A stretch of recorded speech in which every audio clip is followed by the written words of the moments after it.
ಜೈ ಹಿಂದ್. ನೋಡ್ರಿ, ಒಂದ್ ಭರ್ಜರಿ ಅವಕಾಶ ಐತೆ ಇಂಡಿಯನ್ ಏರ್ ಫೋರ್ಸ್ ಒಳಗಡೆ ಅಗ್ನಿವೀರ ವಾಯು ಅಂತಂದ್ ಹೇಳಿ ನಾನ್ ಕಾಂಬ್ಯಾಟೆಂಟ್ ಅಂತ ಒಳಗ್ ಬರ್ತೈತೆ. ಸೊ ಇದ್ ನೋಡ್ರಿ, ಅದು ಅಗ್ನಿವೀರ ಸ್ಕೀಮ್ ಒಳಗಡೆ ಬರುತ್ತೆ. ಅಗ್ನಿಪಥ್ ಸ್ಕೀಮ್ ಒಳಗಡೆ ಬಹಳ ಅಂದ್ರೆ ಬಹಳ ಬೆಸ್ಟ್. ಇಲ್ಲಿ ನೋಡ್ರಿ, ನಾನು ನಿಮ್ಗೆ ಇವಾಗ್ಲೇ ಹೇಳ್ತಿದ್ದೀನಿ, 10th ಪಾಸ್ ಆದ್ರ ಸಾಕ. ಇಲ್ಲಿವರೆಗೂ ಏನಂತಂದ್ ಹೇಳಿದ್ರೆ ಸೈನ್ಸ್ ಆಗ್ಬೇಕು, ಅದಾಗ್ಬೇಕು, ಇದಾಗ್ಬೇಕು ಅಂತಂದ್ ಹೇಳ್ತಿದ್ರ, ಇಂಡಿಯನ್ ಏರ್ ಫೋರ್ಸ್ ಇರ್ಬೇಕಂತಂದ್ ಹೇಳಿದ್ರೆ. ಈಗ ಜಸ್ಟ್ ಏನ್ ಕೊಟ್ಟಿದಾನ, 10th ಪಾಸ್ ಆಗ್ಬೇಕಂತಂದ್ ಹೇಳ್ಕೊಟ್ಟಿದಾನ. ನಾನು ಫುಲ್ ಡೀಟೇಲ್ ಆಗಿ ನಾನು ಹೇಳ್ಕೊಂತ ಹೋಗ್ತೀನಿ.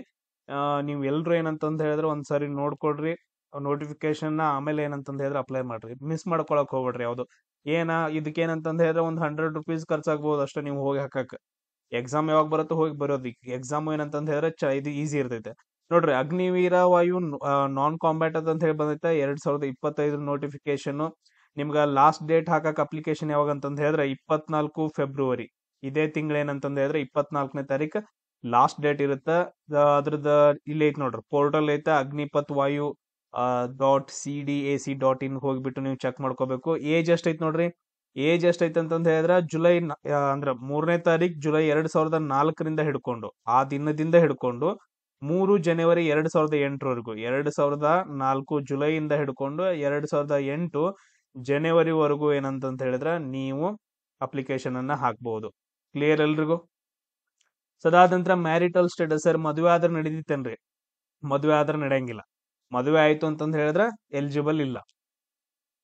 ಸೊ ನೋಡ್ರಿ, ಅದೇ ತರ ಈಗ ಮ್ಯಾರಿಟಲ್ ಸ್ಟೇಟಸ್ ಆಯ್ತು, ನಾಟ್ ಮ್ಯಾರಿ, ಎಜುಕೇಶನಲ್ ಕ್ವಾಲಿಫಿಕೇಶನ್ ಹೇಳಿದಾರೆ ನೋಡ್ರಿ ಇಲ್ಲಿ. ಮ್ಯಾಟ್ರಿಕ್ಯುಲೇಷನ್ ಅಂದ್ರೆ ಎಷ್ಟು?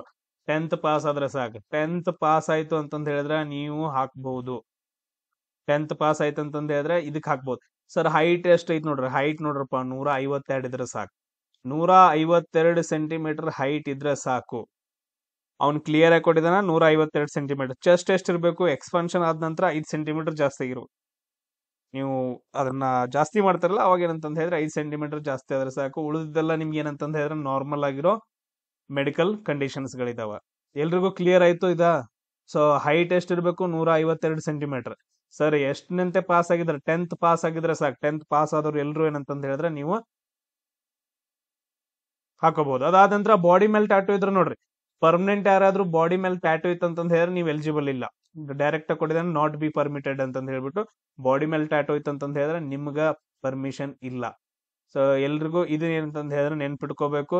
ಅಲ್ಲಿ ಜಾಬ್ ಏನಿರುತ್ತೆ ಅನ್ನೋದನ್ನ ನೀವು ಅಲ್ಲಿ ಹೋಗಿ ನೋಡ್ಕೊಳ್ಳೋರಂತೆ. ಸೊ ಅಲ್ಲಿ ಮತ್ತೆ ಡಿವೈಡ್ ಆಕೋತ್ ಹೋಗ್ತಾವ. ಸೊ ಅದ್ರ ಬಗ್ಗೆ ನಾವು ಡಿಸ್ಕಷನ್ ಮಾಡೋದು ಬೇಡ. ಅದಾದ ನಂತರ ನೆಕ್ಸ್ಟ್ ನೋಡ್ರಿ, ಎಲ್ಲೆಲ್ಲಿ ನೀವು ಜಾಬ್ಗಳನ್ನ ಮಾಡ್ಬೋದು ಅಂತಂದ್ ಹೇಳಿ. ಸರ್, ಬೆಂಗಳೂರಲ್ಲಿ ಐತೆ, ಬೆಂಗಳೂರು ಏರ್ ಫೋರ್ಸ್ ಕಮಾಂಡ್ ಅಲ್ಲಿ. ಅದಾದ ನಂತರ ಬೆಂಗಳೂರು 2 ಇದಾವೆ. ಯಾವ ಜಾಬ್ಗಳಿದಾವ ಅಂತಂದ್ ಹೇಳಿ, ಹೌಸ್ ಕೀಪಿಂಗ್ ಒಳಗಡೆ ಬರ್ತಾವ. ಅದಾದ ನಂತರ ನೆಕ್ಸ್ಟ್ ನ್ಯೂ ಡೆಲ್ಲಿ ಒಳಗಡೆ ಬರ್ತೈತೆ ಜಾಬ್ಗಳು. ನ್ಯೂ ಡೆಲ್ಲಿ ಒಳಗಡೆ ಅಲ್ಲಿ ಹಾಸ್ಪಿಟಾಲಿಟಿ ಮತ್ತು ಇದು ಹೌಸ್ ಕೀಪಿಂಗ್ ಒಳಗಡೆ ಜಾಬ್ಗಳಿದಾವ. ಆಮೇಲೆ ನೆಕ್ಸ್ಟ್ ನೋಡ್ರಿ, ಗಾಂಧಿನಗರು. ಅದಾದ ನಂತರ ಇದ್ಯಾವುದು, ಆ ರಾಜಸ್ಥಾನದೊಳಗಡೆ. ಅದಾದ ನಂತರ ನಲಿಯಾ ಒಳಗಡೆ, ಪುಣೆ, ಥಾನೆ, ಜೋಧ್ಪುರ್, ಜಾಮ್ನಾನಗರ್, ವಡೋದರಾ, ತ್ರಿವೇಂದ್ರಂ. ಅದಾದ ನಂತರ next Thanjavur, Bengaluru. So almost ಏನಂತಂದ್ ಹೇಳಿದ್ರೆ ಎಲ್ಲಾ ಕಡೆ ಟೋಟಲ್ ಎಷ್ಟಿದಾವ ಅಂತಂದ್ ಹೇಳಿದ್ರೆ ಇವು ಸೊ 57 ಆದ್ವು. ಅದಾದ ನಂತರ ನೆಕ್ಸ್ಟ್ 68 ಆದ್ವು, 79 ಆದ್ವು, 87. ಟೋಟಲ್ 80 ಪ್ಲೇಸ್ಗಳಲ್ಲಿ, 90 ಪ್ಲೇಸ್ಗಳಲ್ಲಿ ಏನಂತಂದ್ ಹೇಳಿದ್ರೆ ನಿಮ್ಗ ಪೋಸ್ಟ್ಗಳಿದಾವ. 90 ಪ್ಲೇಸ್ಗಳಲ್ಲಿ ಏನಂತಂದ್ ಹೇಳಿದ್ರೆ ನಿಮ್ಗ ಪ್ಲೇಸಸ್ಗಳಿದಾವ, ಜಾಬ್ ವೇಕೆನ್ಸಿಗಳಿದಾವ. ಎಲ್ಲಾ ಕಡೆ ಏನ್ ಮಾಡ್ತಿದಾರೆ ಅಂತಂದ್ ಹೇಳಿದ್ರೆ ತಗೊಂತಾ ಇದಾರೆ. ಕ್ಲಿಯರ್ ಆಯ್ತು ಎಲ್ರಿಗೂ? ಸೊ ಡಾಕ್ಯುಮೆಂಟ್ಸ್ ಏನೇನ್ ಬೇಕಂತಂದ್ ಹೇಳಿದ್ರೆ 10th ಮಾರ್ಕ್ಸ್ ಕಾರ್ಡ್ ಒಂದಿದ್ರೆ ಸಾಕ, ಪಾಸಿಂಗ್ ಸರ್ಟಿಫಿಕೇಟ್ ಅದನ್ನ ನಾವ್ ಹೇಳ್ತೀವಿ. ಆಮೇಲೆ ಫೋಟೋಗ್ರಾಫ್ಸ್ ಬೇಕಂತಂದ್ ಹೇಳಿದಾರೆ. ಕ್ಲಿಯರ್ ಎಲ್ರಿಗೂ? ಅದಾದ ನಂತರ ನೆಕ್ಸ್ಟ್ ನೋಡ್ರಿ, ಟರ್ಮ್ಸ್ ಅಂಡ್ ಕಂಡೀಷನ್ಸ್ ಅವೆಲ್ಲ ಏನು ಬೇಡ ನಿಮ್ಗ, ಅದೆಲ್ಲ ಕ್ಲಿಯರ್ ಆಗಿ ಹೋಗ್ಬಿಡ್ತೈತೆ. ಅದಾದ ನಂತರ 30 days ಲೀವ್ ಇರ್ತೈತಿ ನಿಮ್ಗ ವರ್ಷಕ್ಕೊಂದ್ಸಾರಿ ನಾರ್ಮಲ್ ಆಗಿ. ಆಮೇಲೆ ಪೇಮೆಂಟ್ ಎಷ್ಟು ಇರುತ್ತೆ ನೋಡ್ರಿ, ಪೇಮೆಂಟ್ ಏನಂತಂದ್ ಹೇಳಿದ್ರೆ 30ರಿಂದ ಸ್ಟಾರ್ಟ್ ಆಗುತ್ತೆ. ಸೇಮ್ ಎಲ್ಲಾನು ಅದೇ ತರ. ಈಗ ಹೆಂಗ್ ಅಗ್ನಿವೀರ ಸ್ಕೀಮ್ ಐತಲ್ಲ, ಸೇಮ್ ಅದೇ ತರ ಬರ್ತೈತೆ. ಅಗ್ನಿವೀರ ಸ್ಕಿಲ್ ಸರ್ಟಿಫಿಕೇಟ್ ಸಿಗತೈತಿ ನಿಮ್ಗೆ ಲಾಸ್ಟ್ಗೆ. ಇನ್ಶೂರೆನ್ಸ್ ಅವು ಇವು ಎಲ್ಲಾನು ಬರ್ತಾವ. ಸೊ ಇವುದೇನೇನಂತಂದ್ ಹೇಳಿ ನೆನ್ಪಿಟ್ಕೋಬೇಕು. ರಿಟರ್ನ್ ಟೆಸ್ಟ್ ಹೆಂಗಿರ್ತೈತ್ರಿ? ಸರ್, ಇಲ್ಲಿ ಏನೇನ್ ಇರ್ತೈತಿ ನೋಡ್ರಿ, ಏನೇನಿರತ್ತ. ಸೊ ಫಸ್ಟ್ ಫೇಸ್ ಅಲ್ಲಿ ಏನಂತಂದ್ ಹೇಳಿದ್ರೆ ಒಂದ್ ಎಕ್ಸಾಮ್ ಇರ್ತೈತೆ. ಒಂದ್ ಎಕ್ಸಾಮ್ ಯಾವ ತರ ಇರುತ್ತೆ ಅಂತಂದ್ ಹೇಳಿದ್ರೆ ಬಹಳ ಸಿಂಪಲ್ ಇರ್ತೈತೆ ಅದು. ಹೆಂಗಂತಂದ್ ಹೇಳಿದ್ರೆ ಇಲ್ಲಿ ಐತ್ ನೋಡ್ರಿ, ಟೋಟಲ್ ಏನಂತಂದ್ ಹೇಳಿದ್ರೆ ಜನರಲ್ ಇಂಗ್ಲಿಷ್ ಕ್ವಶನ್ಸ್ ಗಳು 10 ಮಾರ್ಕ್ಸ್ ಇರ್ತೈತಿ. GK ಕ್ವಶನ್ಸ್ ಗಳು 10 ಮಾರ್ಕ್ಸ್ ಇರ್ತೈತಿ. 10th ಅಲ್ಲಿ ಹೆಂಗಿರ್ತಾವಲ್ಲ ಕ್ವಶನ್ಸ್ ಗಳು, ಸೇಮ್ ಅದೇ ತರ. 10th ಪುಸ್ತಕದ ಮೇಲೆ, 10th ಬುಕ್ಸ್ ಅಲ್ಲಿ ಏನ್ ಕೊಟ್ಟಿರ್ತಾನಲ್ಲ ಅದ್ರಲ್ಲಿ ಇರೋದೇ ಕ್ವಶನ್ಸ್ ಗಳು ಬರ್ತಾವ. ಸೊ ಜನರಲ್ ಇಂಗ್ಲಿಷ್ 10 ಮಾರ್ಕ್ಸ್ ಕೇಳ್ತಾನ, ಅದಾದ ನಂತರ ಜನರಲ್ ನಾಲೆಜ್ 10 ಮಾರ್ಕ್ಸ್. ಟೋಟಲ್ ಆಗಿ ಏನಂದ್ರೆ 20 ಮಾರ್ಕ್ಸ್ ನಿಮ್ಗೆ ಎಕ್ಸಾಮ್ ನಡೀತಿತ್ತು. ಟೋಟಲ್ ಆಗಿ ಎಷ್ಟು 20 ಮಾರ್ಕ್ಸ್ ಏನಂತಂದ್ ಹೇಳಿದ್ರೆ ಎಕ್ಸಾಮ್ ನಡೀತಾ. ಅದಾದ ನಂತರ ನಿಮ್ಗೆ ನೆಕ್ಸ್ಟ್ ಇದ್ರ ಮೇಲೆ ನಿಮ್ಗೆ ಏನ್ ಕರಿತಾನ ಅಂತಂದ್ ಹೇಳಿದ್ರೆ ನೆಕ್ಸ್ಟ್ ಫಿಸಿಕಲ್ ಫಿಟ್ನೆಸ್ ಟೆಸ್ಟ್ ಕರಿತಾನ. ಫಿಸಿಕಲ್ ಅಲ್ಲೂ ಕೂಡ ಏನಂತಂದ್ ಹೇಳಿದ್ರೆ ಬಾಳ ಏನ್ ಇದು ಇಲ್ಲ, ಹೈಟ್ ಒಂದ್ ಚೆಕ್ ಮಾಡ್ತಾನ. ಫಸ್ಟ್ ಗೆ ಹೈಟ್ ಎಷ್ಟು 152 ಸೆಂಟಿಮೀಟರ್ ಚೆಕ್ ಮಾಡ್ತಾನ. ಇದಾದ ನಂತರ ನೆಕ್ಸ್ಟ್ ಏನ್ ಮಾಡ್ತಾನ, ಇಲ್ಲಿ ನೋಡ್ರಿ 1.6 ಕಿಲೋಮೀಟರ್ ರನ್ನಿಂಗ್ ಐತೆ. 1.6 ಕಿಲೋಮೀಟರ್ ಏನಪ್ಪಾ ಅಂತಂದ್ ಹೇಳಿದ್ರೆ ರನ್ನಿಂಗ್ ಐತೆ ವಿದಿನ್ 6 ಮಿನಿಟ್ಸ್. ನೋಡ್ರಿ 6 ನಿಮಿಷ 30 ಸೆಕೆಂಡ್ ಒಳಗಡೆ ಏನಂತಂದ್ ಹೇಳಿದ್ರೆ 1.6 ಕಿಲೋಮೀಟರ್ ರನ್ನಿಂಗ್ ಹೊಡಿಬೇಕು. ಇದು ಒಂದೇ ಟಫ್ ಆಗಿರೋದಿಲ್ಲ, ಅದು ಈಸಿ ಆಗತ್ತೆ ಎಷ್ಟೋ ಜನರಿಗೆ. ಅದಾದ ನಂತರ ನೆಕ್ಸ್ಟ್ ನೋಡ್ರಿ ಮತ್ತೇನೇನ್ ಚೆಕ್ ಮಾಡ್ತಾನ ಸರ್, 10 ಪುಷ್ ಅಪ್ಸ್ ರೀ. 1 ನಿಮಿಷದಲ್ಲಿ 10 ಪುಷ್ ಅಪ್ಸ್ ಹೊಡಿಬೇಕು, 1 ನಿಮಿಷದಲ್ಲಿ 10 ಸಿಟ್ ಅಪ್ಸ್ ಹೊಡಿಬೇಕು, 1 ನಿಮಿಷದಲ್ಲಿ ಏನಂತಂದ್ ಹೇಳಿದ್ರೆ 20 ಸ್ಕ್ವಾಟ್ಸ್ ಗಳನ್ನ ಹೊಡಿಬೇಕು. ಇಲ್ಲಿ ಏನಂತಂದ್ ಹೇಳಿದ್ರೆ ಅವಾಗ ಮಾರ್ಕ್ಸ್ ಗಳ ಅವ ಇವ ಎಲ್ಲ ಹಾಕಿರ್ತಾನ. ಇದ್ ಮುಗಿದ ನಂತರ ನಿಮ್ಗೆ ಸ್ಟ್ರೀಮ್ ಸುಟಬಿಲಿಟಿ ಟೆಸ್ಟ್ ಅಂತಂದಿರುತ್ತೆ ಕ್ವಾಲಿಫೈಯಿಂಗ್ ನೇಚರ್ ಮೇಲೆ.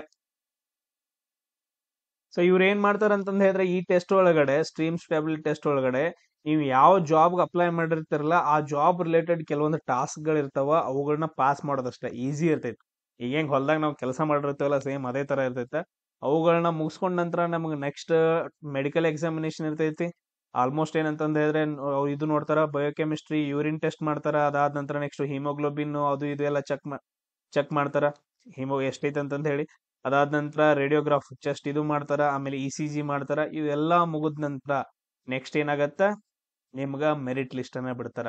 ಇದೇನಪ್ಪಾ ಅಂತಂದ್ ಹೇಳಿದ್ರ ನಿಮ್ಗ ಏರ್ ಫೋರ್ಸ್ ಒಳಗಡೆ ಒಂದು ನಾನ್ ಕಾಂಬ್ಯಾಟೆಂಟ್ ಅಂತಂದ್ ಹೇಳ್ಬಿಟ್ಟು ಒಂದು ಬೆಸ್ಟ್ ಅಪರ್ಚುನಿಟಿ ಐತಿ. 10th ಪಾಸ್ ಆಗಿರ್ಬೇಕು. ಅದಾದ ನಂತರ ನೆಕ್ಸ್ಟ್ ಇನ್ನೊಂದೇನು 152 ಸೆಂಟಿಮೀಟರ್ ಇದ್ರೆ ಸಾಕು. ಸೊ ಫಸ್ಟ್ ಗೆ ಏನಂತಂದ್ ಹೇಳಿದ್ರ ನೀವು ಒಳಗ್ ಹೋಗೋದ್ ಕಲೀರಿ.